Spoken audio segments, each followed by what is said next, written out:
Et donc maintenant, nous allons passer à Vincent Rivière, voilà, qui va nous ramener à une énergie à la fois renouvelable et traditionnelle, qui est l'hydro, et avec, je crois, une pointe d'humour, puisque un clin d'œil, je crois, à l'Antiquité ou à...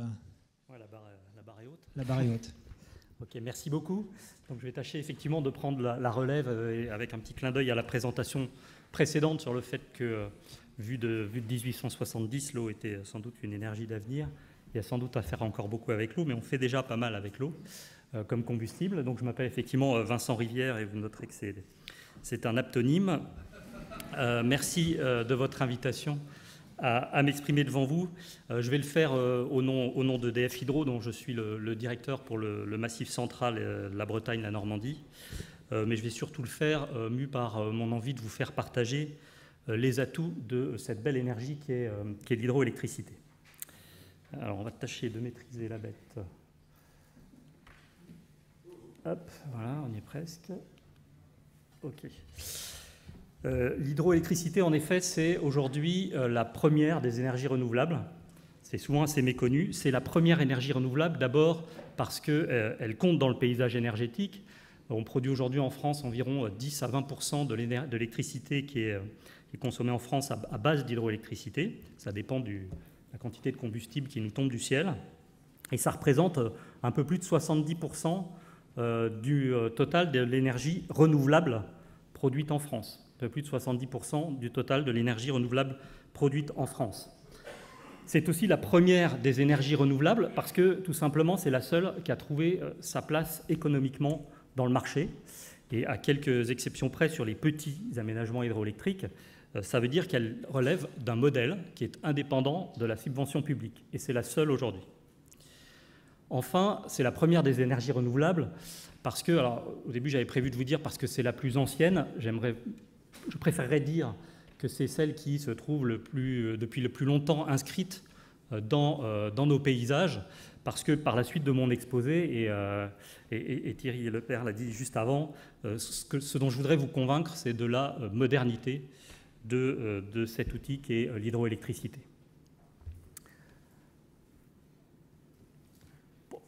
Alors l'hydroélectricité, elle est moderne parce que c'est un outil pilotable.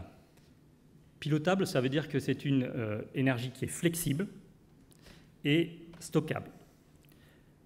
Flexible parce qu'aujourd'hui, 20 gigawatts, c'est-à-dire 20 000 mégawatts, c'est-à-dire environ 20 réacteurs nucléaires de puissance hydroélectrique, permettent la conduite du système électrique français.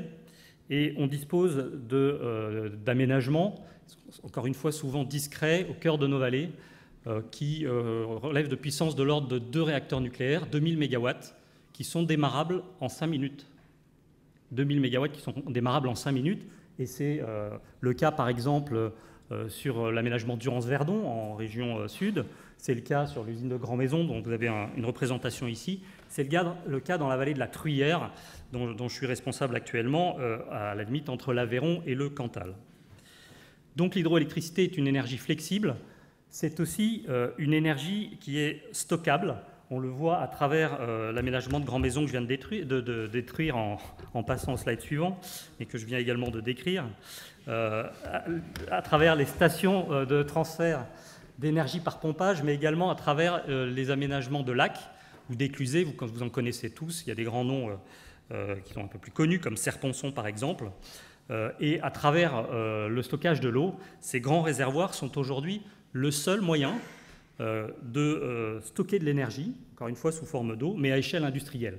Et pour vous donner juste un exemple, on a un facteur 100 à peu près entre ce qu'on sait faire en termes de stockage d'électricité à partir de l'hydro aujourd'hui et ce qu'on peut faire de mieux sur nos prototypes de batteries qui sont développés actuellement par les grands électriciens ou start-up.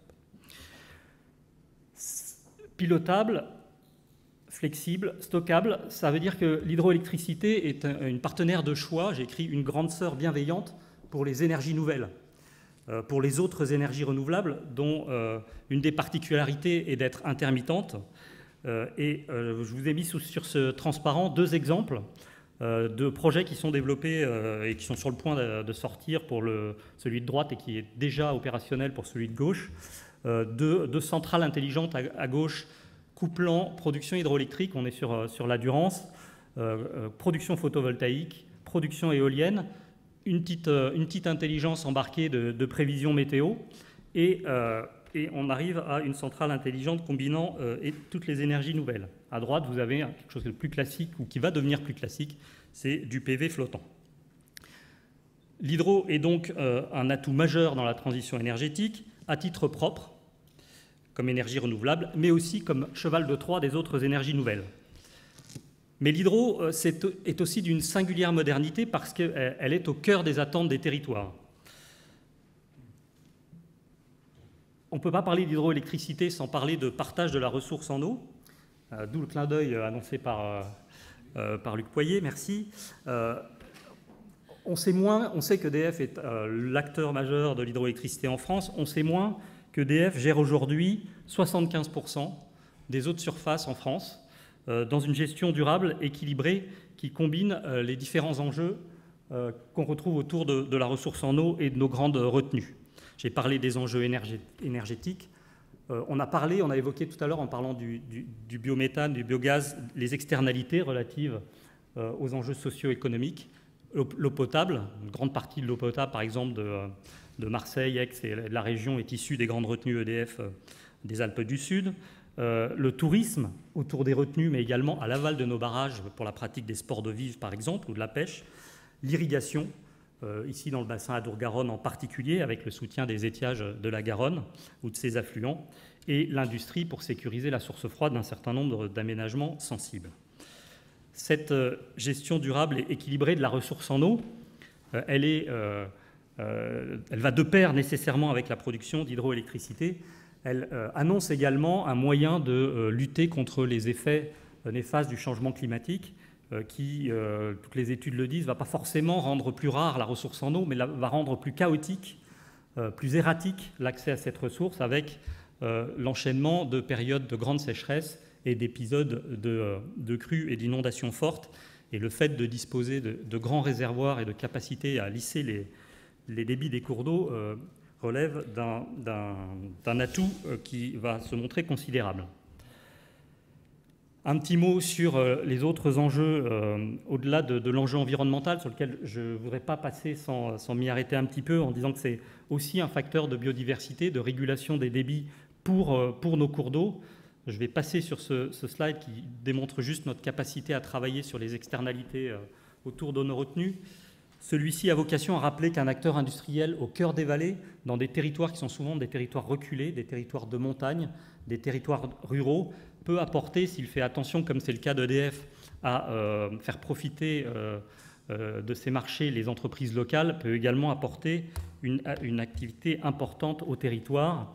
Aujourd'hui, on investit le patrimoine hydroélectrique d'EDF à hauteur de plus d'1,5 milliard d'euros par an, des retombées qui profitent essentiellement à plus de 75% aux territoires autour de nos retenues, donc des territoires plutôt ruraux, et ce slide est juste un exemple de ça.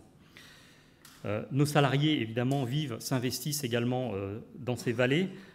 C'est une des raisons sans doute pour lesquelles nos élus aujourd'hui sont très attachés non seulement à notre présence dans les vallées, je vais passer sur celui-ci, mais également sont attachés à nos barrages, sont attachés à leurs barrages, je devrais dire, sont attachés à vos barrages, puisque vous savez que ces grands barrages n'appartiennent pas à EDF, mais à la nation.